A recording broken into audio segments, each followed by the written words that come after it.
सरयू स्नान को दो। 2 पे जो प्रायोरिटी दो श्री हनुमानगढ़ी को दो।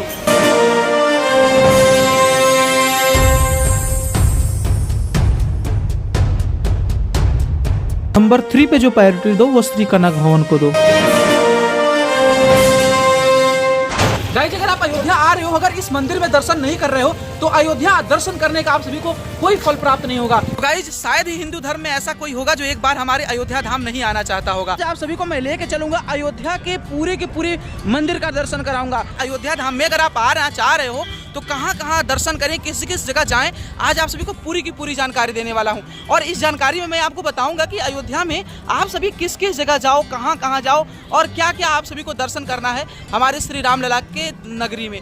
बने रहिएगा फुल ब्लॉग में, आप सभी को लेकर चलते हैं आज पूरे अयोध्या के शहर पे। अगर आप सभी अयोध्या आ रहे हो तो फर्स्ट प्रायोरिटी जो दो वो सरयू स्नान को दो, क्योंकि अयोध्या आने के बाद जो पहला स्नान माना गया है, क्योंकि कहा गया है ना अयोध्या का सिर्फ एक ही पहचान है, अवधपुरी ममपुरी सुहावन उत्तर दिशा बहे सरयू पावन। अर्थात सिर्फ अयोध्या का एक ही पहचान है कि अयोध्या की उत्तर दिशा में माँ पावनी सलिल एवं सरिस सरयू माँ प्रवाहित होती है और ये अयोध्या के उत्तर में है। यही एक अयोध्या की पहचान है। और फाइनली आप आओ तो पहले तो आप सरयू जी में स्नान करो। सरयू जी में स्नान करने के अलावा आप राम की पैड़ी में भी स्नान कर सकते हो। अगर आप सरयू जी में स्नान करने आ रहे हो तो आप, मैंने जैसा पहले भी बोला था आप सभी को कि आप सरयू जी में भी स्नान कर सकते हो और यहाँ पर राम की पैड़ी पर भी स्नान कर सकते हो। और ये जो राम की पैड़ी का है ये सरयू जी से ही कनेक्टेड है, जहाँ पर आप सभी आकर के स्नान कर सकते हो। और ये यहाँ पर आप फुल वाटर पार्क का मजा ले सकते हो। यहाँ का पूरा आप 24 घंटे आओगे तो कोई ना कोई आप सभी को राम की पैड़ी पर स्नान करता मिल जाएगा। तो सूर्य के उदय होते ही आप पहुँच जाओ श्री सरयू नदी के तट पर। फिलहाल अभी देख सकते हो सूर्य भगवान उदय हो रहे हैं और सूर्य उदय होते ही आप सबसे पहले राम की पैड़ी पर स्नान करो और राम की पैड़ी स्नान करने के बाद आप पहुंच जाओ श्री नागेश्वर नाथ मंदिर के प्रांगण में। और यह जो मंदिर है लौह कुश के द्वारा स्थापित किया गया शिवलिंग है और यहाँ स्थापित शिवलिंग जो है उप ज्योतिर्लिंग में आते हैं और इनकी स्थापना लौह और कुश के द्वारा किया गया है। नाथ मंदिर दर्शन करने के बाद आप सभी आ जाएं श्री कालेराम भगवान का दर्शन करें, जो अयोध्या धाम में ही हैं और यह पुराने श्री राम जी हैं। बहुत प्राचीनतम मंदिर है, सिद्ध मंदिर है। तो नागेश्वर नाथ दर्शन करने के बाद नागेश्वर नाथ के ठीक पीछे आप सभी कालेराम मंदिर में भी आकर जरूर दर्शन करें। यह नंबर 2 पर प्रायोरिटी दें। आप सभी सरयू स्नान करने के बाद आ जाइए लता मंगेशकर चौक पे। लता मंगेशकर चौक पे आने के बाद यहाँ से 10 रुपये ई रिक्शा का भुगतान करके आप पहुँच जाइए श्री हनुमानगढ़ी। हनुमानगढ़ी पे जाने के बाद इसके अलावा आप सभी को ई रिक्शा लेने की कहीं ज़रूरत नहीं है, सिर्फ और सिर्फ 10 रुपये खर्च करके आप पहुँच जाइए हनुमानगढ़ी। ई रिक्शा को लेकर के आप निकल लो अयोध्या के विकास एवं ध्वंस को देखते हुए श्री हनुमानगढ़ी की ओर।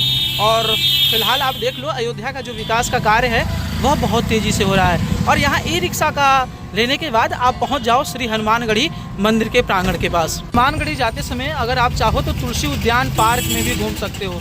यह ऐसा पार्क है जहाँ गोस्वामी तुलसीदास जी ने रामायण की रचना की थी। स्नान करने के बाद नंबर 2 पे जो प्रायोरिटी दो श्री हनुमानगढ़ी को दो। और फाइनली आप लगभग 100 सीढ़ियाँ चढ़ने के बाद आप पहुँच जाओगे श्री हनुमान जी के मंदिर के प्रांगण में। हनुमान जी महाराज की जय, श्री हनुमान जी महाराज की जय। सो गाइस, सरयू जी स्नान करने के बाद आ जाओ श्री हनुमान जी के मंदिर में और यहाँ पर हनुमान जी का दर्शन करिए। और यहाँ पर जो भी आप हनुमान जी के लिए प्रसाद लिए हो यहाँ पर आप जरूर चढ़ाएं। तो गाइस, हनुमान जी का आप सभी जरूर दर्शन करें। नंबर 5 पे जो प्रायोरिटी दो वो दशरथ महल को दो। अंगड़ी दर्शन करने के बाद गाइस आप आ सकते हैं श्री चक्रवर्ती महाराज दशरथ जी के राजमहल में। और यही वो महल है जहाँ श्री दशरथ जी अपना सभा लगाया करते थे और इसी सभा में वो अयोध्या के सारे प्रजाओं का मत जो है अपना सुना करते थे। तो आइए दशरथ जी के राजमहल में आप सभी को संकट मोचन हनुमान जी का भी दर्शन हो जाएगा। और फाइनली अंदर की तरफ आप जब बढ़ेंगे तो उनका दशरथ जी महाराज के साथ, दशरथ जी महाराज तो यहाँ पर फिलहाल नहीं है लेकिन वर्तमान समय में श्री राम जी का दर्शन जरूर हो जाएगा।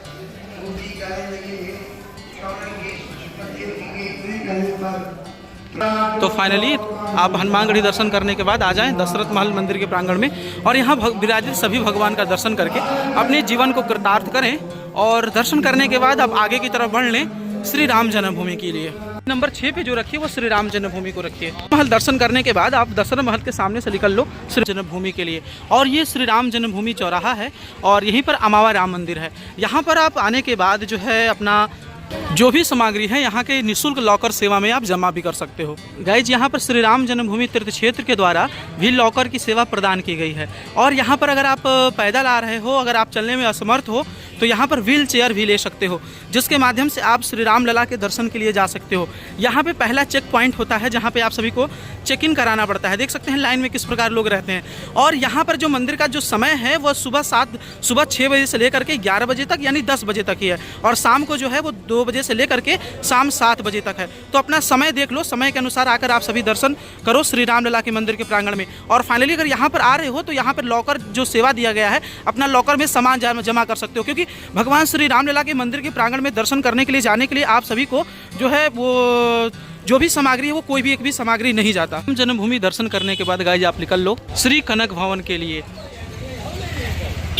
यह जो कनक भवन है इसे माता केकई ने सीता जी को मुंह दिखाई रस्म के रूप में दिया हुआ था। हनुमानगढ़ी राम जन्मभूमि सब दर्शन करने के बाद आप आ जाओ श्री कनक भवन मंदिर के प्रांगण में, और यहाँ पर विराजमान श्री तीनों जोड़ियाँ जो हैं श्री राम लला की हैं। यहाँ पर आप आ करके श्री कनक बिहारी जी का दर्शन जरूर करो। पूरी तरह से सोने से निर्मित थे और इसका छवि देखने के बाद आप मंत्रमुग्ध हो जाओगे। यहाँ पे आने के बाद एक अलग आपको सुकून मिलेगा। कनक बिहारी मंदिर के प्रांगण में यहाँ पर सभी यहाँ के किन्नर समाज है जो श्री राम जी को प्रत्येक दिन यहाँ पर सोहर सुनाते हैं। और यहाँ पर देख सकते हैं यहाँ भवन का जो दृश्य है काफ़ी मन को मोहित करने वाला होता है श्री कनक भवन मंदिर के प्रांगण में। सो प्लीज़ यहाँ पर आप आइए। और यहाँ पर विराजमान श्री राम जी, लक्ष्मण जी और तीनों जो जोड़ियाँ आप देख रहे हो ये सारी की सारी राम दरबार की ही जोड़ियाँ होती हैं, जिसका सभी दर्शन करते हैं कनक भवन मंदिर के प्रांगण में। इसकी बहुत ही रोचक कहानियाँ हैं। ये जो मंदिर आप देख रहे हो कनक बिहारी जी का, यहाँ पर टीकमगढ़ की महारानी इसका जीवन पूर्ण उद्धार कराया था। में जब सबसे छोटी जोड़ी है यह इस भवन में रात्रि में आकर विश्राम करती है।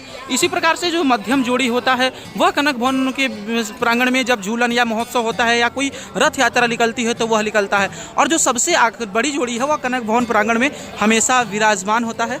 और कनक भवन के पुजारी जी फिलहाल यहाँ जा रहे हैं और मंदिर में आरती आज 7 बजे होगी। मंदिर के प्रांगण में यहाँ पर सबरी माता जो है श्री राम जी के लिए बैर लेकर जा रही हैं और भोजन लेके जा रही हैं, जो श्री राम जी को भोजन भी कराएंगी इस कनक भवन मंदिर के प्रांगण में।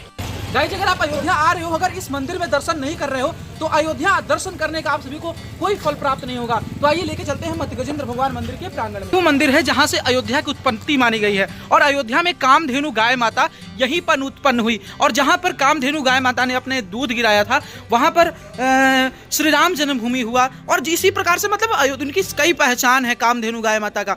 यहीं पर कामधेनु गाय माता उत्पन्न हुई और पूरी अयोध्या की खोज उन्होंने विक्रमादित्य राजा के साथ किया था। और फाइनली गाइस यह जो मंदिर है यह श्री मात गजेंद्र भगवान का मंदिर है। जब श्री राम लला अयोध्या छोड़कर जा रहे थे तो हनुमान जी को इन्होंने अयोध्या का राजा बनाया था। और विभीषण जी के लड़के हैं श्री मत गजेंद्र भगवान, इनको यहाँ का कोतवाल बनाया था। सो यहाँ पर आप सभी दर्शन जरूर करें और यहाँ पर आकर जरूर बोलें, क्योंकि यहाँ पर रजिस्ट्री होती है। जैसे आप वैष्णो देवी दर्शन करने जाते हो, अगर भैरव बाबा का दर्शन न करो तो वैष्णो देवी का कोई फल प्राप्त नहीं होता। उसी प्रकार से अगर अयोध्या आप आ रहे हैं, अगर मत गजेंद्र भगवान का आप सभी दर्शन नहीं कर रहे हैं तो आप सभी को अयोध्या आने का कोई फल प्राप्त नहीं होगा। सो आप सभी आए और मत गजेंद्र भगवान का भी यहाँ दर्शन जरूर से जरूर करें। मत गजेंद्र भगवान का दर्शन करने के बाद आप पहुंच जाएं श्री राम जन्मभूमि कार्यशाला में, जहां पर आप पहुंच करके श्री राम जन्मभूमि का मॉडल का दर्शन करें। श्री राम जन्मभूमि की सारी शिलाएं का निर्माण कार्य यहीं पर हो रहा है और श्री राम जन्मभूमि मंदिर निर्माण का मॉडल भी यहीं पर रखा हुआ है श्री राम जन्मभूमि कार्यशाला में। तो गाइस श्री राम जन्मभूमि कार्यशाला देखने के बाद आप यहाँ आ जाइए जहाँ श्री रामचंद्र जी का शिला रखा है, जिससे राम जी की मूर्ति का निर्माण कार्य किया जाएगा। तो शाम होते ही दोबारा आप ई रिक्शा लो और पहुंच जाओ श्री सरयू नदी के तट पर। और शाम का दृश्य जो होता है राम की पैड़ी का अद्भुत एवं अकल्पनीय होता है। तो गाइस सभी जगह दर्शन करने के बाद जो अपना आरती का अगला आखिरी जो रखो सरयू जी का आरती। गाइस आखिरी जो पड़ाव दो वो सरयू आरती के लिए दो और यहाँ पर आकर सरयू की आरती का जरूर दर्शन करो, क्योंकि यहाँ का जो सरयू जी का आरती होता है काफ़ी अद्भुत एवं भव्य होता है। और सरयू जी के आरती का दर्शन करके ही अपनी अयोध्या की यात्रा का आप समापन करो तो ज़्यादा बेहतर है।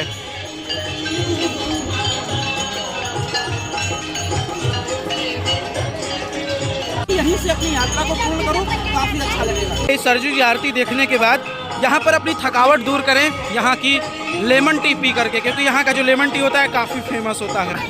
तो गाइज फाइनली आज अयोध्या का मेरा ब्लॉग अगर आप सभी को अच्छा लगा हो, अयोध्या में कहाँ कहाँ घूमना है मैंने A to Z आप सभी को बताया है। और कहाँ एक सुबह से लेकर शाम तक का पूरा सफर। आज आप एक दिन अयोध्या में कैसा रखो, ये मैंने पूरी की पूरी जानकारी आप सभी को दी है। अगर गाइज मेरा यह ब्लॉग अच्छा लगा हो तो आप सभी से रिक्वेस्ट रहेगा मेरे इस चैनल को लाइक शेयर सब्सक्राइब और कमेंट करना बिल्कुल मत भूलिएगा। अगर टाइम हो तो आप यहाँ पर आज सरयू नदी के तट पर यानी कि रामपेड़ी पर अपना टाइम जरूर से जरूर स्पेंड करें। यहाँ का एक अलग आनंद है। भगवान श्री राम जी के प्रति प्रेम स्नेह और भगवान को राम जी को याद करते हुए अपना टाइम यहाँ स्पेंड करें, काफी अच्छा लगेगा। तो अपना छुट्टियों का दिन बिताएं श्री राम की पैड़ी अयोध्या में। जय श्री राम।